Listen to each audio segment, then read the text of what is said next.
நீங்கள் பார்த்து கொண்டிருப்பது ஆன்ஸ் விரும்பிய சுவைகள். ஹலோ மக்களே, இன்றைக்கி நான் என்ன ரெசிபியோடு வந்திருக்கேன்னு தெரியுங்களா? சூப்பரான சுவையான சிக்கன் கோலா உருண்டையோட ரெசிபியோடு வந்திருக்கேன். இதுக்காக நம்ம ஒரு 200 கிராம் போன்லெஸ் சிக்கன் கொஞ்சம் மஞ்சத்தூள் உப்பு போட்டு நல்லா ஒரு விசிலுக்கு வேக வச்சு சைடில் வச்சிடலாம்.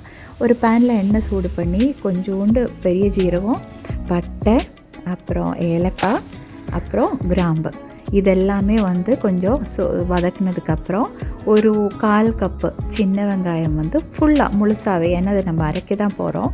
அப்புறம் ஒரு 5-6 பூண்டு பல், அப்புறம் ஒரு சின்ன இஞ்சி பீஸு, அப்புறம் 2 பச்சை மிளகா கீரி போட்டது, அப்புறம் ஒரு வரமிளகா, இத்தனையும் போட்டு நம்ம நல்லா வதக்கி எடுக்கணும். இது நம்ம கிரைண்ட் தான் பண்ண போகிறோம், அதனால கட் பண்ண தேவையில்லைங்க சின்ன வெங்காயம். அப்புறம் பார்த்திங்கன்னா ஒரு 1/4 கப்பு துருவின தேங்காய், அப்புறம் ஒரு 4-5 முந்திரி பருப்பு, இத்தனையும் போட்டு நல்லா வதக்கிக்கணும். இது நம்ம ரோஸ்ட் பண்ணி எடுத்துகிட்டு தான் நம்ம அரைக்க போகிறோம். அப்போது நல்லா வதக்கி எடுத்துருங்க. இது ஒரு லைட் கோல்டன் ப்ரௌன் கலர் ஆயிடுச்சு. இப்போ ஸ்டாப் பண்ணிடலாம். இனி ஒரு மிக்சர் ஜாரில் ஒரு 1/4 கப்பு பொட்டுக்கடலை நல்லா கிரைண்ட் பண்ணி வச்சுக்கோங்க. சிக்கன் நம்ம வேக வச்ச சிக்கனும் இந்த மாதிரி நல்லா கிரைண்ட் பண்ணி வச்சுக்கோங்க. அப்புறம் நம்ம வதக்கினதெல்லாம் நல்லா கிரைண்ட் பண்ணி பேஸ்டாக்கி எடுத்துக்கோங்க.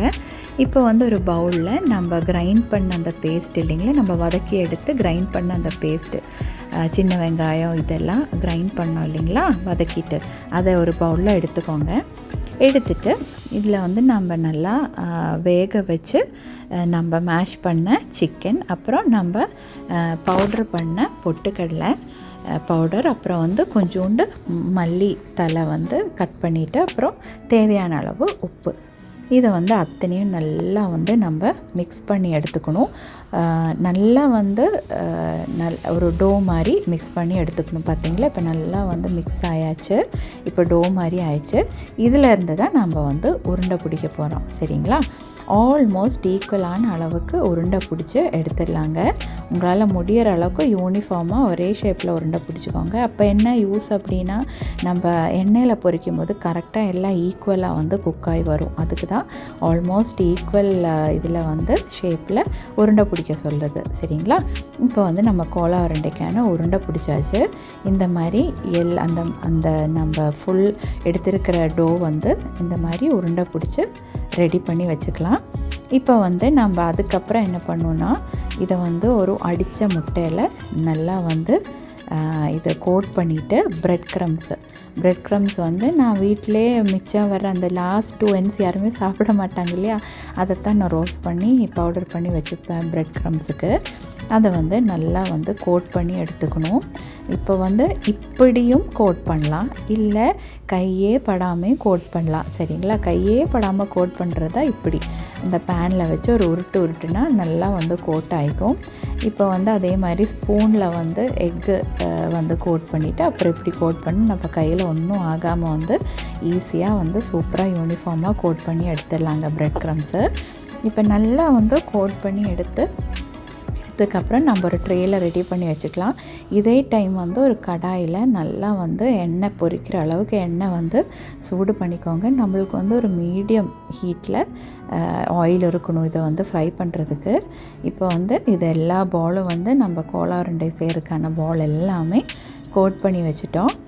இப்போ பார்த்திங்கன்னா நம்ம இனி இது ஃப்ரை பண்ணி எடுக்கிறது தான் பாக்கி. இது வெளியில் நல்லா க்ரன்ச்சியாக உள்ள செம்ம சாஃப்டாக பர்ஃபெக்டாக வருங்க இந்த கோலா உருண்டை.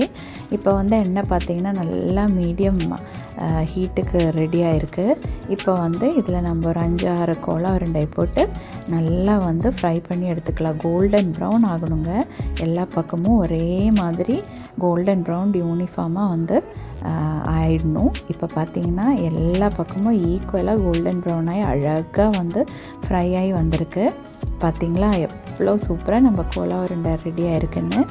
அவ்வளோதாங்க, இந்த மாதிரி கோலா உருண்டை செஞ்சு பாருங்கள், பர்ஃபெக்டாக சூப்பராக வரும். எல்லோரும் ட்ரை பண்ணுங்கள். எப்பவும் போல் எனக்கு ஃபீட்பேக் அனுப்புங்க. வீடியோ பிடிச்சிருந்தால் லைக் பண்ணுங்கள், ஷேர் பண்ணுங்கள், சப்ஸ்கிரைப் பண்ணுங்கள். மறுபடியும் இதே மாதிரி வீடியோவோட சந்திக்கிறேன். Bye, stay safe.